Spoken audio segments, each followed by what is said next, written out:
Every one of us has those days where there is a negative thing that can happen that is totally out of our control. But there is one thing that we can control, and that is our attitude. And in this video today, I'm going to share with you how my positive attitude kept me focused to go out to have one of my best fishing trips of the year. That's a dang giant.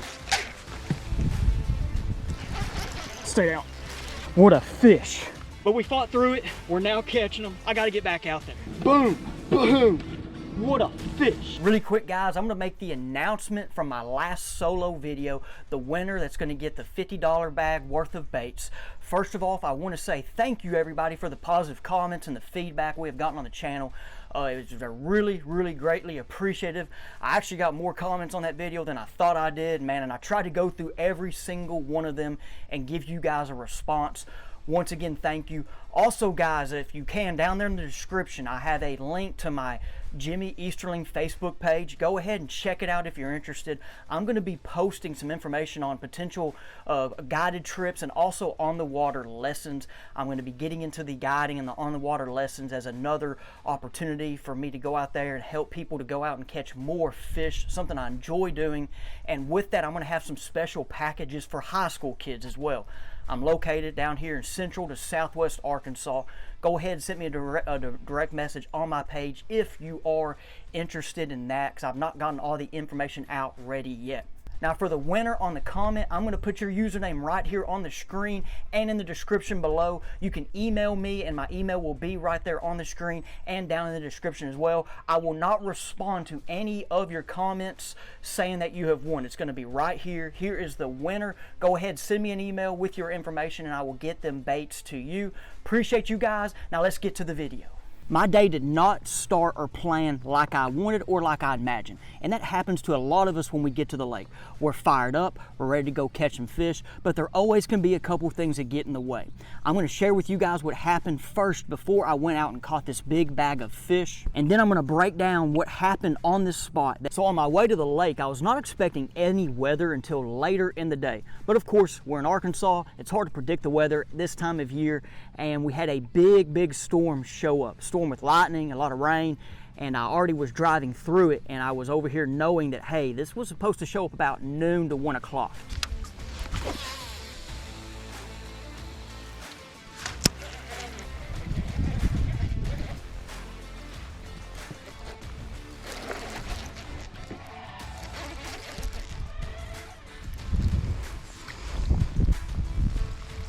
Stay on.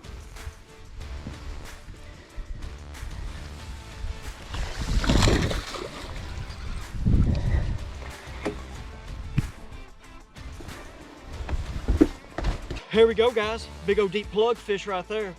One of my favorite ways to catch bass from here on is on a big old crankbait. As I got to the ramp, the storm kind of moved out, but there was another one coming. I decided to launch my boat, of course, just to try to watch and see what the lightning and the storm would do.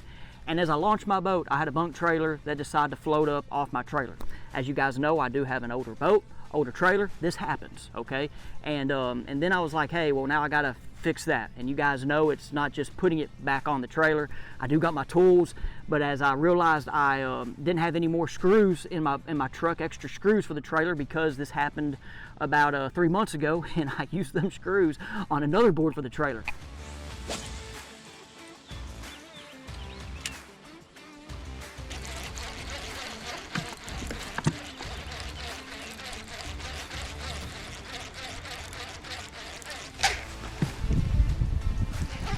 Stay down.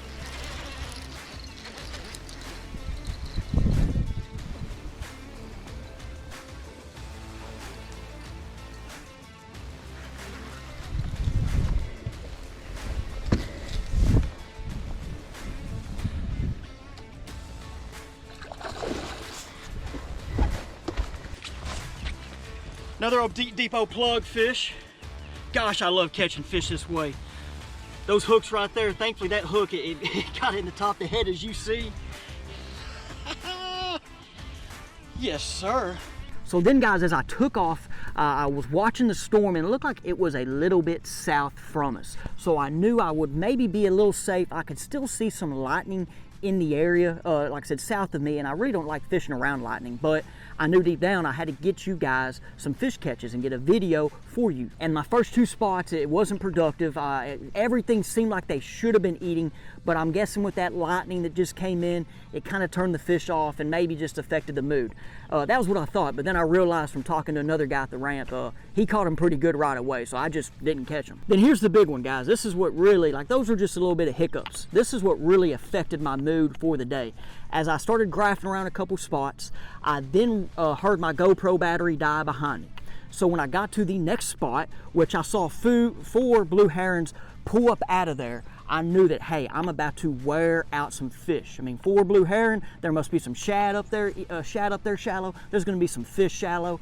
I then go to change my GoPro battery, and I realized I didn't have my GoPro batteries. They were not in the boat. So then I decided to run back to my truck. Guess what?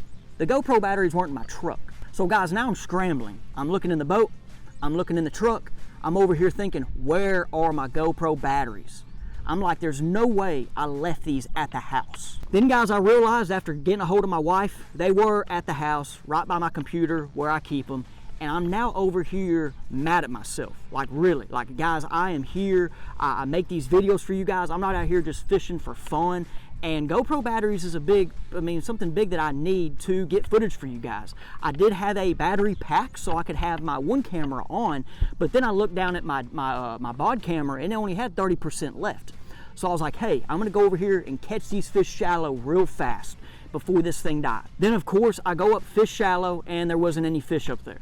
There was a lot of bait. You're seeing the bait, it was a shad spawn deal. And the bass didn't want any of my lures, or there were none up there. I really just think there was none up there. That's what I was telling myself.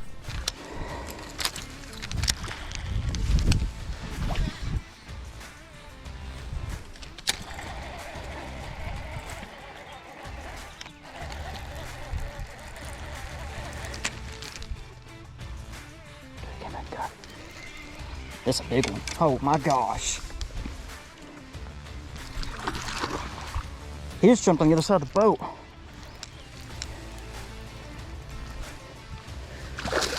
That's a dang giant. And I don't have it hooked too good.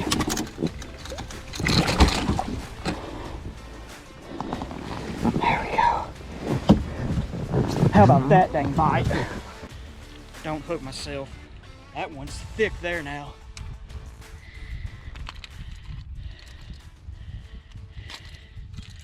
Guys, 300 DD now, I switched it up. It is crazy. This day, you would not believe this day. But we fought through it. We're now catching them. I gotta get back out there. I'm telling you, I gotta get back out there. So this is where I started getting in my head. I had this little guy on my shoulder here that said, Jimmy, you messed up. Go ahead, go home. Call this day a wash. Don't, you know, just go ahead, get ahead on editing videos and hang out with the family. You messed up. And I was hard on myself because I'm over here like, hey, I put this day out to fish and get you guys footage and I messed up. So I was hard on myself. But then this is where the positive side of me comes out and my mental toughness came out and said, Jimmy, you're gonna charge charge this battery right here on your GoPro with your extra charging pack, and then you're gonna go out and graph, you're gonna go find some fish and you're gonna go catch them. And guys, I really had that mindset. I right then knew it was a challenge, and I've done this from experience because I know, one, how offshore fishing can be, but I also, guys, over time know that, hey, I'm not gonna be that negative guy and just call this day a wash. I thought this as a challenge, and I was like, I'm gonna go get this done. And guys, this can happen, not just fishing, okay? I know we get to the lake and we have things that can go bad. You forget your favorite rod, forget to put gas in the boat, or, you know, even let's say you have a tire problem on your way to the lake. These are just little hiccups in how your attitude affects how you handle these situations. So I had a positive attitude here. And this doesn't just go into fishing, guys. This goes into life. Whatever events come your way, how you handle them is how you think about it. And so for me, I like to be a very positive person. The people that know me from coaching football, from being in the classroom, from being around, know that we have that positive, I kind of try to give off that positive vibe. So with that, guys, when these circumstances happen, how you handle them is by how your reaction is. So my reaction to all this, it could have went left, I could have went home. Like this, guys, I really thought about it. but I said, nope, you're gonna go figure this out.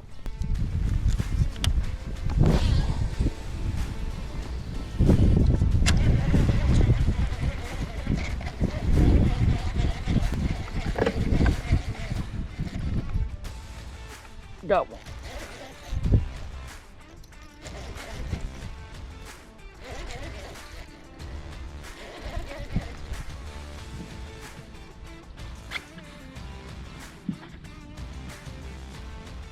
I think it's bad.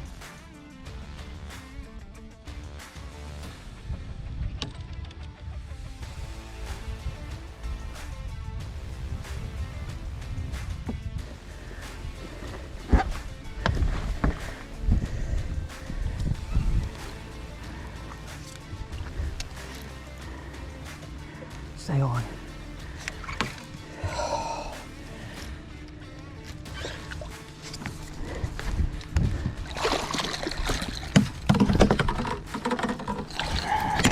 Boom. What a fish. Yes, sir. What a dang day. What a day. Boom. Boom. What a fish. Yes, sir. Yes, sir. On the C25. Gosh, that's a big old girl. I would like to share with you guys a new feature on the Deep Dive app. That is the flowchart map. The flowchart map is water inputs that is for your lake. How I like to use the flowchart map is, let's say you have a lake that does not have really good contour lines. It could be a small body of water or a bigger body of water. You can use these water inflow points to determine high percentage areas for your body of water. Do not forget about our water clarity map that has been added, and also the tournament patterns. Go check it out and download the Deep Dive app today. So now let's break down this spot. Guys, on a map, this is one of those typical high spots that's next to the main river ledge. It's one of those obvious spots, as Johnny Schultz calls it in Fish the Moment, when he talks about finding fish offshore, checking areas to fish. It's one of those very obvious areas.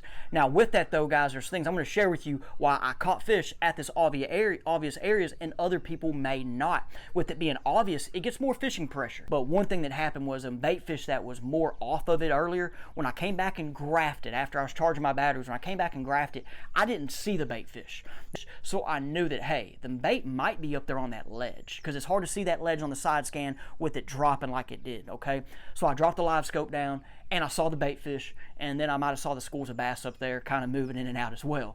So that's one thing with it, okay, that you can just kind of take is like, hey, the bait fish was here earlier, I mean, where'd they go? And guys, this is one of those things that, man, this time of year, this post-spawn period, them fish will, of course, when they're done, a lot of them fish are going to go deep and go up, and then they're going to have their times of where they're going to feed. And I just pulled up there at the right time and had a heck of a bag. But this time of year, there's some very, very crucial tips that I'm going to share on how you can go out and catch fish on these obvious offshore areas. The first thing I'm going to share is boat position, and then I'm going to bring up my gear with the boat position. And last year, guys, I made a video on Fish the Moment. It was one of my first videos, and I actually rewatched it the other day just to see how far I've came from these videos. As you guys have known, it's been a new journey. And in that video, what I'm going to share with you guys now, staying far away from the fish is critical. Definitely fishing offshore. They've had pressure. They've seen a lot of lures. The further you can stay away, the more chance you're going to get bites. And with this, I started off in my boat in 25 to 30 feet.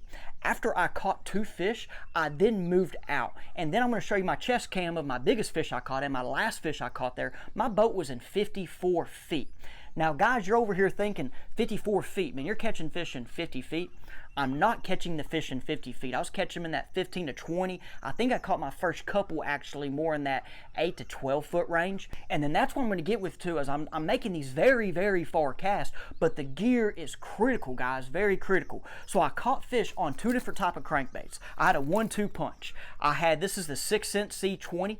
I said in the video, I thought it was a C25, but I pulled out some other plugs and I had the C25s in there, and they're a little bigger than this. So this crankbait, it goes at 18 to 22 foot depth range. I also then threw the 6 cents 300 DD, okay? This one here goes in that 14 to 19 foot depth range. I'm going to share a little bit into it why I threw two different plugs, okay? Because these both are different in their actions, as you're maybe seeing right here. The bills are also different, and that's critical in getting bites when you're fishing these schools offshore as well. So guys, crankbait rods is very, very critical. As I mentioned in my last solo video when we did some cranking information, I wanted to share with you guys some tips that people don't really talk about. And so for this bigger plug, this is like an 8XD, okay, the 8 to 10XD. I like to use a 710 rod. There are some longer rods you can use. I have a 710 rod. My Denali Attacks, as I shared before, my 710, it's a heavy, moderate action rod. It's my glide bait rod right now, but it's also my deep plug rod. So what I did have to do is bring out one of my older rods that I retired, because I do have some, I have another one of these on the way. It just hasn't came yet before this trip. I brought out one of my old rods, as you're going to see in the footage. It's just a loose KVD. It's a 710 cranking rod as well. I love these 710s for them bigger plugs. So having that longer rod helps you make them further cast. But with that, guys, I was also throwing 12-pound fluorocarbon on these guys. And a lot of people will throw 14 to 16 on these deeper plugs. I like to go that lighter line to make a further cast. Now, if I was fishing Lake Fork where there's timber, you know, just a place like that, for example, I'm going to probably go 14 to 16 pound, because there's bigger fish down there and there's timber. They're meaner. These fish at this lake are mean, but they're nothing like them Texas fish. Now, this other crankbait, which is more like a 6XD style, I was using the Denali Covert Light. It's a 7.6 medium heavy crankbait rod, okay? And so once again, 12-pound test, but these guys can make very, very far casts. Okay, guys, now let's get into these two different styles of crankbaits. Okay, this C20 right here, as you see, has a wider bill. It will go through brush and deflect off rock, as well as there was mainly rock up there that I was fishing. It's a little bit wider, gives a little bit wider of an action. So I caught my first fish on this, and then as I threw, I think I caught my first two. I caught my first two fish on this. And then after I had those catches, and then I think I pulled the fish off the ledge, and that's when I started working my way back out. I then picked up this and caught a fish right away. It was actually my second big fish. Now this crankbait here, as you see, has a tighter bill, which is going to give a little bit tighter action. And so these different wobbles, okay, will create reaction strikes. The fish already saw this, okay, and this is just me talking and visualizing and thinking, okay. So the fish already saw this. Two of their buddies got caught on this dude and then went away. And then all of a sudden, so you keep throwing this in there, and they're kind of skittish of it, right? So then I threw this one in there and caught a fish right away. And so they hadn't seen this one yet. It's a little different action. It's a little bit different wobble, and it will deflect off the rocks different with this bill. And so that then equaled another reaction strike, caught a fish right away. Now my reels that I was using, guys, hey, these are old reels. And even on my TikTok I put out there, this one right here, more people were questioning about this reel than the fish catch. This is an old Quantum Energy. I mean, this one Johnny gave me, guys. It's a 5-to-1 gear ratio reel. It's old, okay? It is beat up. It still catches fish, casts well. I'm going to use it. Now, my other reel is one I got when I was 16 years old, Shimano Corrado. It's a 5-to-1 gear ratio as well. This thing has caught a lot of fish for me, a lot of fish. And guys that are watching this, you think that you always need to have the brand new equipment, the brand new gear. That's not always the case. I've told a lot of people, and this is one thing I've learned from Johnny, I think the rod is more important than the reel at times, okay? Now, when you do spend some money on reels, like this, of course, is a very high quality reel, it will last, as this one.